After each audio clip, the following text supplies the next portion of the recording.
My name is Remy Siu. I'm a composer and new media artist from Vancouver, BC.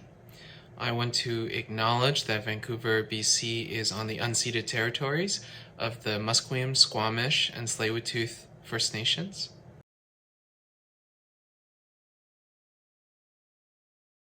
I think one of my biggest influences is the anime director Satoshi Kon.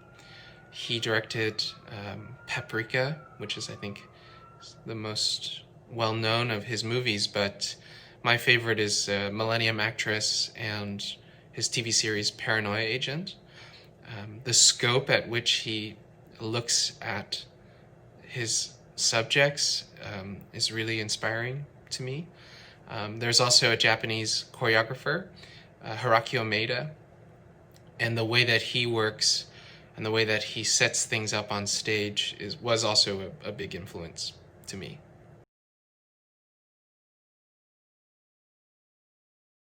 So I'm working on two projects right now. One is a machinima project, which is kind of cinema captured inside of a video game or a video game engine.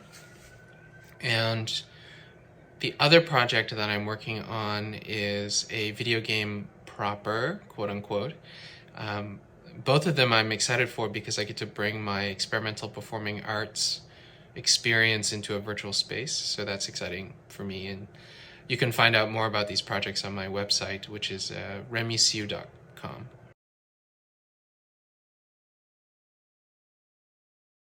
I count myself lucky being in Vancouver, having a relatively less intense experience with the pandemic than a lot of other places. I've been coping by doing a lot of online tutorials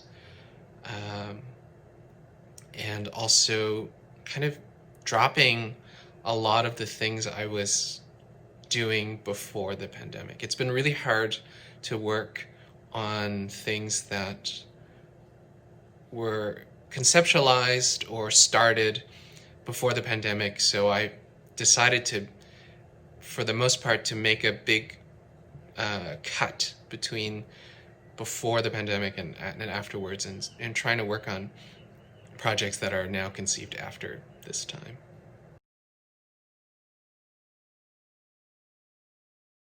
I've been really obsessed with time loop stories, if that makes sense. I've been trying to find as much media that involves time loops as possible, and either rewatching them or watching them for the first time, playing them for the first time. Outer Wilds, Kentucky Route Zero, anime like Steins Gate, Erased. So anything I can get my hands on that involves time loops. And I do think being inside a lot and inside this pandemic, that has definitely influenced a lot of my patterns for watching or playing or trying to engage with a piece of art.